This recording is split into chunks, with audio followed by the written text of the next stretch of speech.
할렐루야! 잘 지내셨습니까? 참 추웠습니다. 눈도 오고. 오늘 같은 날은 한번 인사해 줘야 됩니다. 잘 오셨습니다. 되겠습니다. 잘 오셨습니다. 참 여러분들 참 믿음이 대단합니다. 예. 여러분, 성경에는 중요한 숫자들이 있습니다. 3, 7, 10, 12 그런 숫자들입니다. 우리는 삼위일체 하나님을 고백합니다. 그리고 예수님은 죽으신 지 3일 만에 부활하셨습니다. 그리고 하나님이 천지 창조를 이루신 기간이 7일입니다. 물론 여기에는 안식일까지 포함해서입니다. 그렇게 하나님이 창조하신 질서가 7일이기 때문에 지금도 다 이 기준으로 7일을 기준으로 살아가고 있습니다. 또한 하나님의 모든 율법을 정리해 놓은 계명이 10계명입니다. 그리고 12는 하나님 백성의 공동체를 상징하는 숫자입니다. 이스라엘이 12지파이고 예수님의 제자도 12명입니다. 그런데 여러분, 요한은 이 숫자들 중에서도 7을 많이 사용합니다. 여러분, 우리들이 주일 예배 때 요한복음을 나누었었는데 요한복음이 7가지 I am 선언문과 7가지 이적으로 되어 있다는 것을 기억나시지요? 요한계시록도 마찬가지입니다. 요한복음과 요한계시록의 저자가 같습니다. 사도 요한입니다. 요한계시록도 7이라는 구조로 되어 있습니다. 지난 시간에 요한계시록의 서론에 해당하는 1장 말씀을 나누었는데 2장부터는 7교회, 7인, 7나팔, 7대접 순으로 진행이 됩니다. 이 큰 그림 속에서 요한계시록 말씀을 이해해야지 엉뚱한 길로 빠지지 않습니다. 요한계시록 1장 18절은 지금 있는 일과 장차 될 일을 기록하라고 하는데 이 7교회에 보내는 편지가 바로 지금 있는 일에 해당합니다. 요한 당시에 있었던 일들을 7교회에 보내는 편지로 기록합니다. 그러나 말씀드린 것처럼 7교회는 소아시아에 있는 7교회뿐만 아니라 7이 완전수이기 때문에 이 땅의 모든 교회들을 대표합니다. 즉, 교회들은 이 7가지 유형으로 그때도 지금도 존재한다는 뜻입니다. 우리 뉴엘린 교회는 어떤 교회에 속하는지 뿐만 아니라 어떤 교회가 되어야 하는지를 생각하시면서 이 말씀을 들으시기 바랍니다. 오늘 본문은 그 중에서도 첫 번째로 에베소 교회에 보내는 편지입니다. 여러분들은 에베소 하면 무엇이 생각나십니까? 무엇보다 신약 성경의 에베소서가 생각나시지요. 바울의 옥중서신서 중에 하나입니다. 옥에 있을 때 쓴 편지입니다. 그리고 성경을 조금 더 많이 아시는 분은 사도 바울이 에베소 교회를 개척했고 사도 바울이 개척한 수많은 교회 중에서 가장 오래 머물렀던 교회였음을 떠올리실 것입니다. 바울이 2차 전도 여행 때 에베소 교회를 개척했고 3차 전도 여행 때는 무려 3년이나 머물면서 성도들을 가르쳤습니다. 가장 오래 머문 교회입니다. 그래서인지 바울이 에베소 교회 장로들과 헤어질 때는 그야말로 눈물로 서로 이별을 합니다. 뿐만 아니라 바울은 자신의 후임자로 그의 영적인 아들인 디모데를 에베소 교회에 세웁니다. 이처럼 바울에게 참으로 각별했던 교회가 에베소 교회입니다. 그러니 에베소 교회는 요즘 말로 하면 아주 잘 나가는 유명한 교회였습니다. 이제 이 에베소 교회에 보내는 편지 내용을 본격적으로 보겠습니다. 이 요한계시록에 나오는 7편지는 다 같은 구조로 되어 있습니다. 먼저 편지를 보내시는 분이 누구인지, 즉 예수님에 대해 소개합니다. 이때 예수님은 각 교회의 형편에 맞게 자신의 모습을 드러내십니다. 그 다음에는 그 교회에 칭찬할 것을 칭찬하시고 책망할 것을 책망하십니다. 그리고 그 책망에 따른 권면의 말씀을 주시고 마지막으로 믿음을 끝까지 지키는 이기는 자들에게 주어질 상급을 말씀합니다. 이 순서에 따라 오늘 말씀을 살펴보겠습니다. 예수님은 이 에베소 교회에 편지하면서 자신을 어떻게 소개합니까? 1절 말씀 함께 보시겠습니다. 시작. 에베소 교회의 사자에게 편지하라. 오른손에 있는 7별을 붙잡고 7금 촛대 사이를 거니시는 이가 이르시되. 여러분, 7별은 무엇인지 기억나시지요?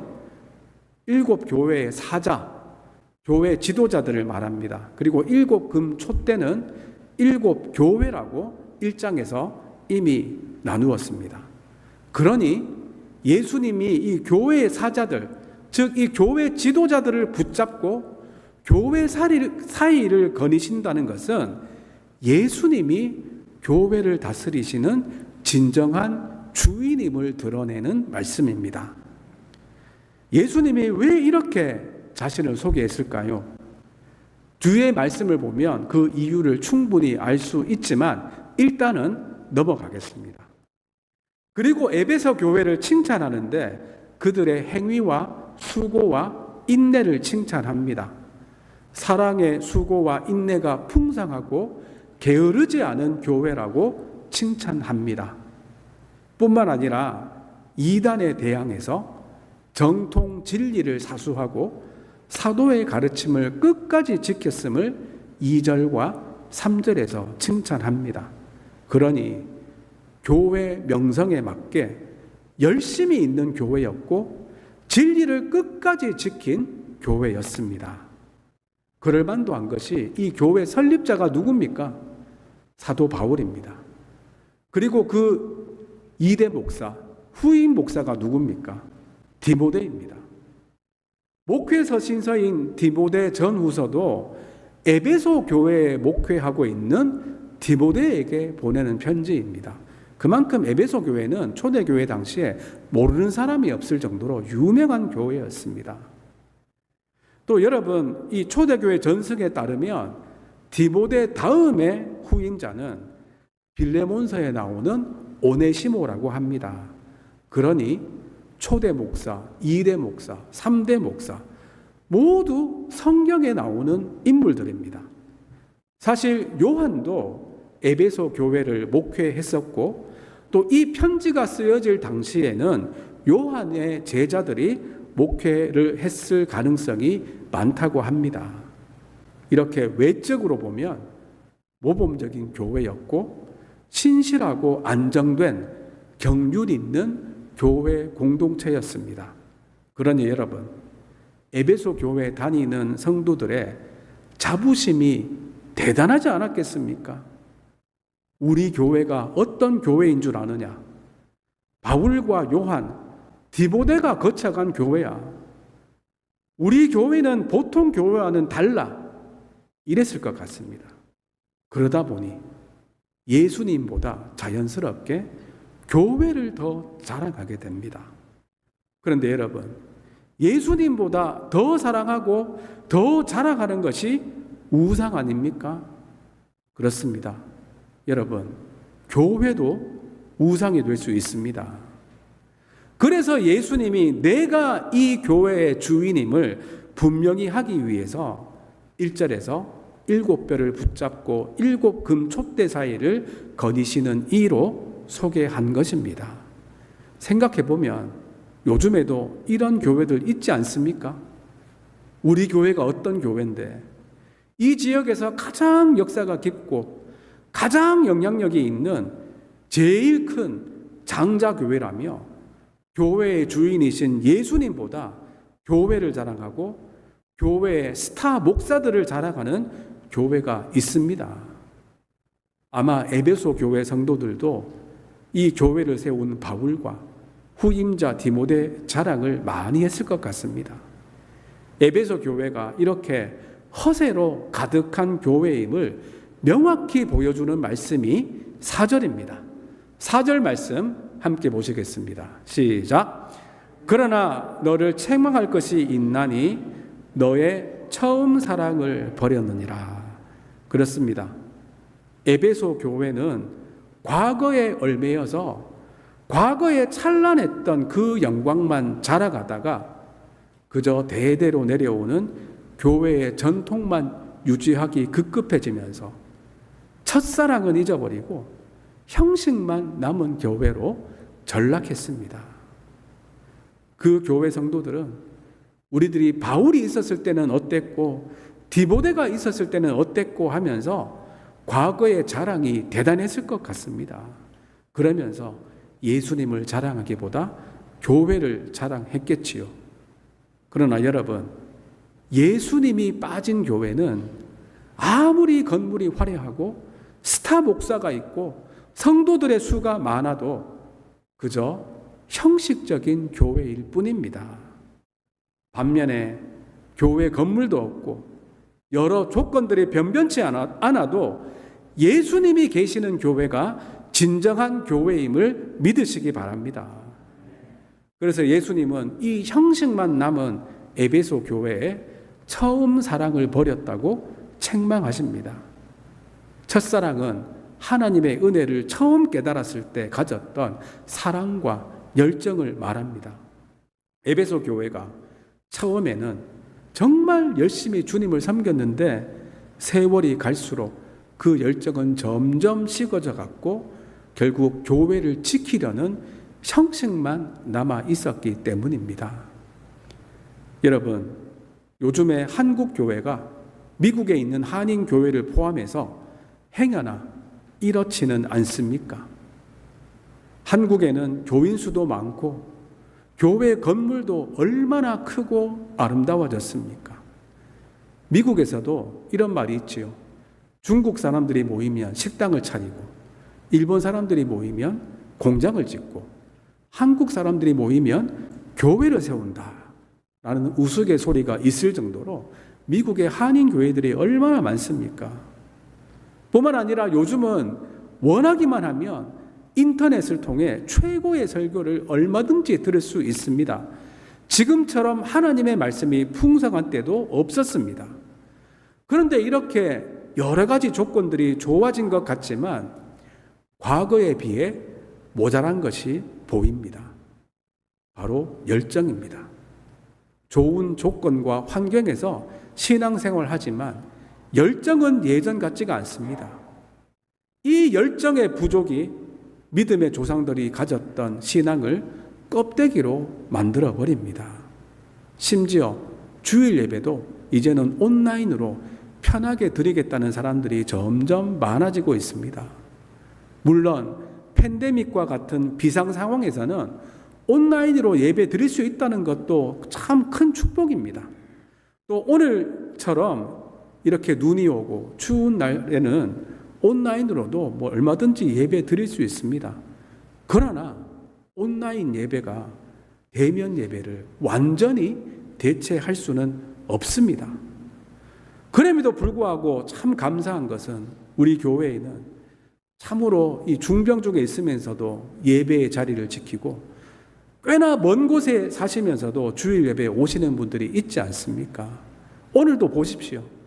이렇게 눈이 오고 날씨가 추워도 주님 사랑하는 마음으로 여러분들 오시지 않았습니까? 첫사랑이 식으면 열정이 없으면 할 수 없는 일입니다. 여러분들은 예수님에 대한 첫사랑을 간직하고 있는 성도님들임을 믿습니다. 여러분, 사랑에 빠진 남녀를 생각해 보십시오. 비가 와도 눈이 와도 또 때로는 거리가 아무리 떨어져 있어도 어떻게 해서든 만나서 데이트를 하지 않습니까? 예수님에 대한 사랑도 마찬가지입니다. 이 예수님에 대한 첫사랑을 간직하며 모이기를 힘쓰는 성도님들이 다 되시기를 간절히 바랍니다. 그런데 만약 우리들도 에베소 교회 성도들처럼 첫사랑을 버리고 형식적인 종교인이 되었다면 어떻게 해야 할까요? 그에 대한 처방을 또 말씀해 주십니다. 5절입니다. 5절 말씀 함께 봅시다. 시작. 그러므로 어디서 떨어졌는지를 생각하고 회개하여 처음 행위를 가지라. 만일 그리하지 아니하고 회개하지 아니하면 내가 내게 가서 내 촛대를 그 자리에서 옮기리라. 이 말씀이 어떻게 첫사랑을 회복하는지를 말씀합니다. 여기에는 3단계가 있습니다. 영어로는 3R로 정리할 수 있습니다. 첫 번째 R이 remember입니다. 어디서 떨어졌는지를 생각하고 할 때 생각하다에 해당하는 헬라어가 기억하다는 뜻입니다. 그렇습니다. 먼저 내가 어디서 떨어졌는지 remember, 기억해야 합니다.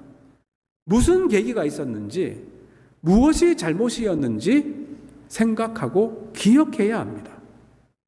두 번째 R은 repent, 회개하라입니다. 생각한 다음에는 회개해야 합니다. 여러분, 후회와 회개는 다릅니다. regret과 repent는 다릅니다. 후회는 과거의 잘못에 대한 탄식이 있을 뿐 돌이키는 변화되는 과정은 없습니다. 그저 생각만 할 뿐입니다. 반면에 회개는 과거에 대한 반성이자 미래에 대한 결단입니다. 그래서 회개에는 삶의 변화와 성장으로 이어지는 열매가 있어야 합니다. 하나님이 요구하시는 것도 후회가 아니라 회개입니다. remember만 하는 것이 아니라 repent를 해야 합니다. 따라서 마지막 R은 return입니다. 돌아가는 것입니다. 처음 행위로 돌아가는 것입니다. 여러분, 사람들은 누구든지 실수할 수 있고 오늘 말씀처럼 첫사랑이 식을 수 있습니다. 그러나 그 실수에 어떻게 대응하느냐에 따라 인생은 완전히 달라집니다. 우리들의 첫사랑이 식으려고 할 때마다 이 세 가지 R을 기억하시기 바랍니다. remember, repent, return. 기억하고 회개하고 돌아오므로 주님에 대한 첫사랑과 열정을 가지고 뜨겁게 주님을 위해 살아가는 성도님들이 다 되시기를 간절히 바랍니다. 그런데 만약 회개하지 않고 첫사랑을 회복하지 못하면 어떻게 된다고 합니까? 내가 내게 가서 내 촛대를 그 자리에서 옮기겠다라고 하십니다. 예수님의 빛을 세상에 비추는 수단으로 더 이상 사용하지 않겠다는 말씀입니다. 모습은 교회인데 더 이상 교회가 아니라는 뜻이지요. 즉 예수님이 친히 사용하시는 교회를 바꾸겠다는 말입니다. 사실 멀리 갈 것도 없이 시카고 지역만 해도 예전에 잘 나갔던 교회였지만 지금은 흐지부지해지거나 사라진 교회가 있고 또 반면에 새롭게 떠오르는 교회도 항상 있지 않습니까? 물론 계속해서 쓰임받는 훌륭한 교회도 있습니다. 그런 교회는 첫사랑을 잃지 않고 주님이 교회의 주인됨을 잃지 않았기 때문입니다. 그러나 한때 아무리 잘 나갔더라도 교회 이름이 예수님보다 앞서고 과거에만 집착하며 형식만 남은 교회는 지금도 주님이 그 촛대를 옮기십니다. 세계 선교사를 보아도 그렇습니다. 여러분, 에베소가 지금 어느 나라에 속해 있는지 아시지요? 터키입니다. 신약시대에는 터키를 소아시아라고 불렀습니다. 신약시대의 이 소아시아는 그야말로 교회들도 많고 기독교가 왕성했고 세계 선교를 주도했던 나라입니다. 그러나 지금은 어떻습니까? 터키는 무슬림 국가가 되었고 에베소를 비롯한 그 교회들이 있었던 곳은 이제 관광 유적지로만 남아 있습니다. 그야말로 복음의 촛대가 옮겨지지 않았습니까? 소아시아 이후에는 로마를 중심으로 유럽으로 촛대가 옮겨졌습니다. 그런데 유럽의 교회들도 세월이 흐르면서 또 타락하면서 소아시아 교회의 전철을 그대로 밟게 됩니다. 지금 유럽에 있는 교회들도 예배드리는 것이 아니라 거의 관광지들이 되어버렸지요. 그 촛대가 미국으로 옮겨져서 미국이 세계 선교에 앞장서다가 이제는 한국 교회로 옮겨졌다라고 주장하는 선교학자들이 많습니다. 우리가 살고 있는 이 미국 교회와 또 우리의 조국 한국 교회가 예수님에 대한 첫사랑을 버리지 않아서 촛대가 옮겨지지 않기를 우리 항상 기도합시다. 그리고 6절에서도 이 책망 후에 칭찬이 나오는데 이 책망 때문에 너무 낙심치 말고 얼마든지 회복될 수 있다는 격려 차원에서 한 가지 칭찬을 더 합니다. 여기서는 니골라 당의 행위를 미워한 것을 칭찬합니다. 니골라 당은 구원받은 성도는 더 이상 율법에 얽매여서 살 필요가 없다는, 자기 멋대로 살아도 된다는 자유방임주의자들입니다.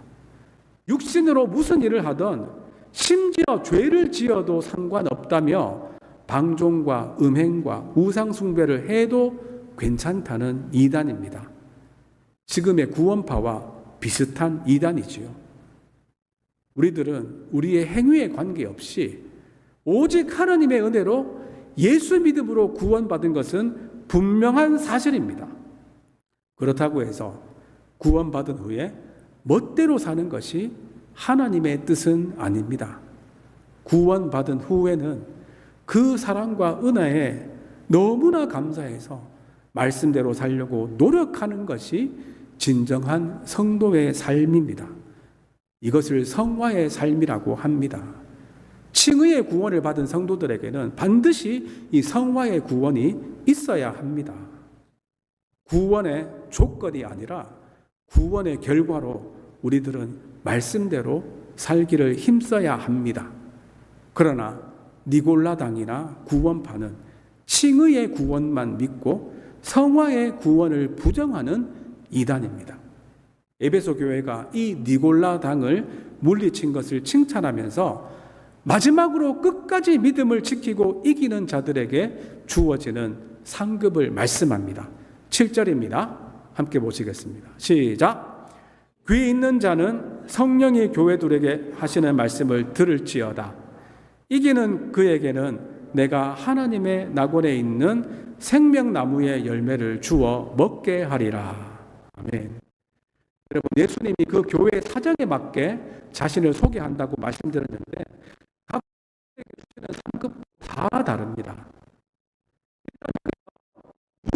이기는 자인지 상급 받은 자인지를 말씀하는, 여러분, 하나님의 말씀을 들을 수 있는 귀가 있는 자가 복 있는 자임을 믿으시기 바랍니다. 여러분, 귀가 있다고 해서 다 하나님의 말씀을 듣는 것은 아닙니다.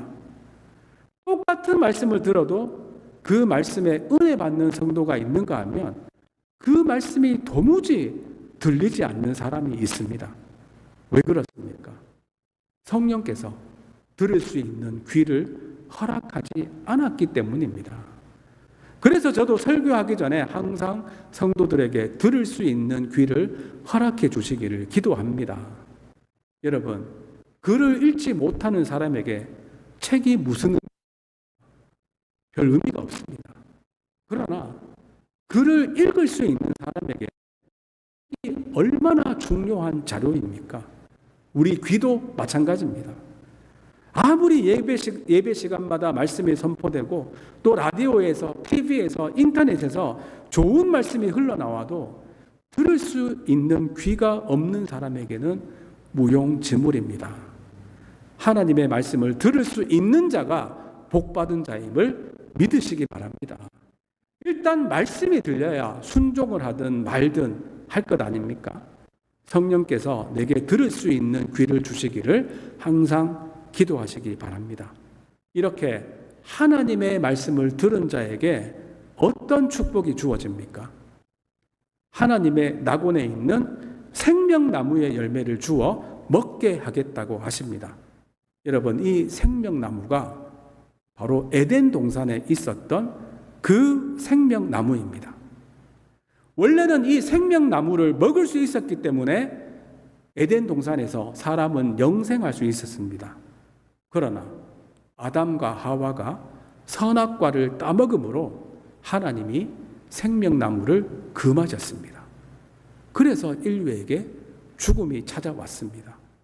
선악과를 따먹은 것이 말씀을 듣지 않고 불순종한 것이지요. 그런데 이 생명나무가 말씀이신 예수님을 믿는 자에게 다시 허락된다는 것입니다. 즉 예수 믿음으로 영생을 얻게 된다는 말씀입니다. 여러분, 왜 에베소 교회에게 이 축복의 말씀을 하셨을까요? 이 에베소 교회 성도들은 자기 교회의 영광, 과거의 영광에 빠져서 예수님을 잃어버렸기 때문입니다. 교회를 믿는 것이 아니라 교회의 주인이신 예수님을 믿어야 구원 얻고 천국 영생을 얻는다는 것을 확실히 보여주기 위해서입니다. 지금도 마찬가지입니다. 내가 아주 유명한 교회, 아주 큰 교회, 누구나 다 알아주는 교회에 다닌다고 해서 생명나무가 주어지는 것이 아닙니다. 교회에서 지키는 형식이 생명을 주지 않습니다. 오직 예수님의 말씀을 듣고 순종하는 자, 무엇보다 예수님을 구주로 믿으라는 말씀에 순종하는 자에게 생명나무 열매가 주어짐을 믿으시기 바랍니다. 여러분, 교회 다닌다고 다 천국 가는 것이 아니지요. 어쩌면 에베소 교회 성도들은 예수님이 아니라 내가 이렇게 훌륭한 교회에 다니기 때문에 구원받을 것이라고 생각하는 사람들이 있었을 것 같습니다. 천국에 가면 3번 놀란다고들 하지요. 첫 번째로는 저렇게 나쁜 사람이 어떻게 천국에 있지 하면서 놀랍니다. 두 번째로는 그렇게 교회 열심히 있던 사람이 천국에 없어서 놀란다고 합니다. 마지막으로 내가 천국에 있다는 사실에 너무나 기쁘고 감격해서 놀란다고 합니다. 여러분, 교회가 생명나무의 열매를 주는 것이 아니라 교회의 주인이신 예수님이 생명나무의 열매를 주심을 믿으시기 바랍니다. 이제 말씀을 맺습니다. 여러분, 사람들은 순위를 정하는 것을 싫어하면서도 동시에 좋아합니다. 그래서 교회도 성도의 수, 헌금, 건물 이런 것들을 기준으로 우리 교회는 몇 번째 교회다라는 것을 자랑하고 싶어 합니다. 그런데 예수님이 이 순위를 매기신다면 아마도 사람들의 생각과는 많이 다를 것입니다. 이 7교회 편지를 보면 그것이 명확하게 드러납니다. 그리고 요한계시록에 나오는 7교회 중에 에베소 교회가 사실 그 규모로 보나 전통으로 보나 세상적인 판단으로는 1등 교회였습니다. 에베소 자체도, 이 에베소 도시라는 자체도 앞에 지도에서 보듯이 이 그리스 남부 지방에 아주 대도시인 아덴과 고린도를 마주보고 있는 항구 도시로서 딱 마주보고 있지요. 상업과 무역 또 문화가 아주 발전하고 인구도 많고 부유한 도시였습니다. 따라서 에베소 교회도 상당히 큰 교회였습니다. 다음 사진을 보시면 이 사진이 지금 남아있는 교회, 에베소 교회의 유적지인데 여러분 그 앞에 있는 관광객들을 보십시오. 이 관광객들과 비교하면 아주 큰 교회라는 것을 알 수가 있죠. 그래서 바울이 이 에베소 교회의 중요성을 알고 그의 후임자로 그가 가장 아끼는 제자 디모데를 보낸 것입니다. 요한계시록의 7편지 중에서도 가장 먼저 편지를 받은 교회가 에베소 교회 아닙니까? 이렇게 세상적으로 보면 그 당시 소아시아에서 교세도 가장 크고 가장 주목받는 교회였습니다. 스타 목사들이 즐비한 교회였습니다. 그러나 예수님의 평가는 달랐습니다. 이들이 예수님보다 교회를 믿고 예수님보다 교회를 자랑하는 모습을 책망하십니다. 또한 예수님은 눈에 보이는 교회의 화려한 모습과 거창한 형식을 보지 않고 그들의 마음을 보시고 책망하실 뿐만 아니라 해결책도 주셨습니다. 에베소 교회의 겉모습은 화려했지만 예수님에 대한 첫사랑을 버린 형식적인 교회였습니다. 형식도 중요하지만 형식보다 더 중요한 것이 그 형식이 담고 있는 내용이지요.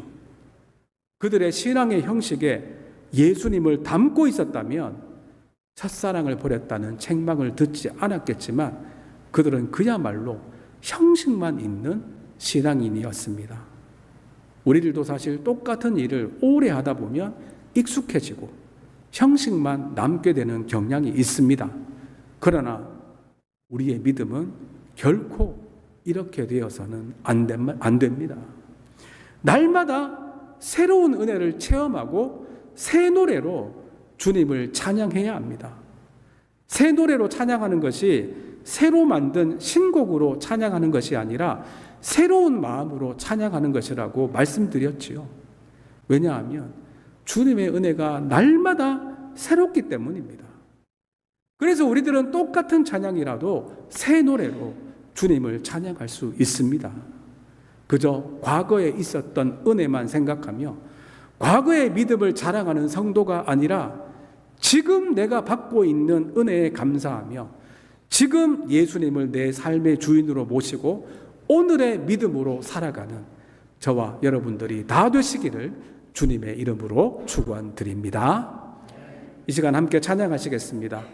행여나 우리들은 첫사랑을 잃어버리고 형식적으로만 신앙생활을 하고 있지는 않습니까? 어디서 떨어졌는지 remember, 기억하고 repent, 회개하고 return, 돌아감으로 첫사랑을 회복하고 과거의 신앙이 아니라 항상 현재의 신앙으로 살기 원합니다. 고백하며 찬양하시겠습니다. 하나님 아버지 감사합니다. 에베소 교회에 보낸 편지를 통해서 은혜를 나누게 하시니 감사합니다. 에베소 교회 성도들처럼 교회를 자랑하고 교회를 믿는 것이 아니라 교회의 주인 되신 예수님을 믿고 자랑하는 성도들 다 되게 하여 주시옵소서. 그리하여 하나님의 낙원에서 생명나무의 열매를 먹는 성도들 다 되기를 원합니다. 특별히 그들이 첫사랑을 버렸기에 책망받았음을 기억하며 우리들의 신앙은 결코 형식적인 신앙이 되지 않게 하시고 첫사랑이 식더라도 어디서 떨어졌는지 기억하고 회개하고 처음 행위로 돌아가서 첫사랑을 항상 회복하는 성도들 다 되게 하여 주시옵소서. 그저 열심만 내는 것이 아니라 그 열심의 원인이 예수님이 되게 하시고 예수님을 품은 열심이 되게 하여 주시옵소서. 그리하여 촛대가 옮겨지지 않는 교회와 성도들 다 되기를 원하오며 감사드리오며 예수님의 이름으로 기도드리옵나이다. 아멘.